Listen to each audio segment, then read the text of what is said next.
Prologue. It's a small world. Imagine a time capsule hurtling through space.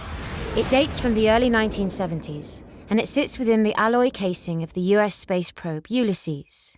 The contents are a gold etching of a man, a woman, and 2 children, 1 girl, 1 boy. Digital and analog recordings of music, Mozart and Elvis, to be precise. Charming handwritten messages of peace from some school children in Texas. A bound copy of the Bible, encased in heat-resistant glass, but no other religious texts. It was launched from the Midwest of America in less enlightened times, after all. A copy of our DNA.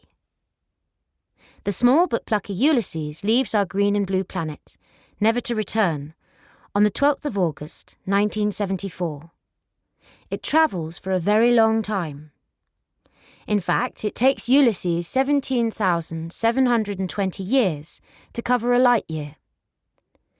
After nearly 100,000 years, it reaches the neighbouring star system humans once called Alpha Centauri. There, it encounters a wormhole, and so, before it has had a chance to make any kind of difference in its protracted but spectacularly uneventful life, our time capsule winks out of existence. Pop. Gone.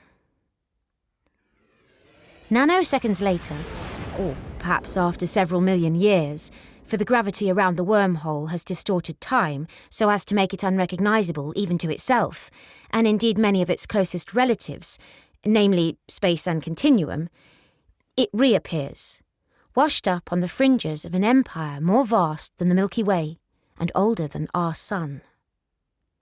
It bobs about for a bit, uncertain, like someone arriving at a party on their own, then begins to drift in the direction of a sentient clutch of asteroids.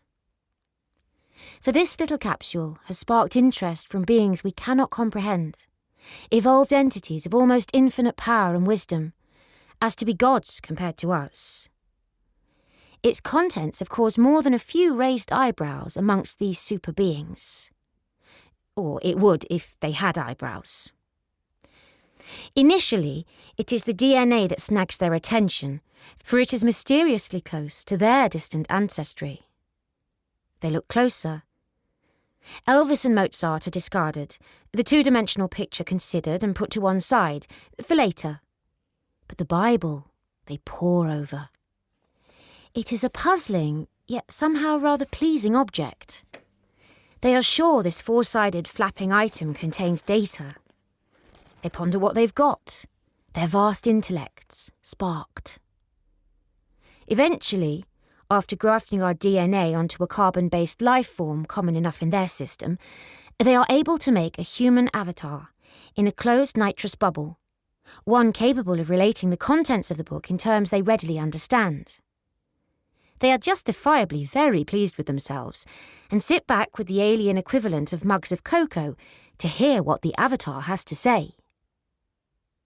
And, as they listen, they fall into deep thought and wonder. For this battered tome, sent by beings whose very existence was considered rumour, contains something that fascinates and delights them. For it tells our story. And it is their story, too.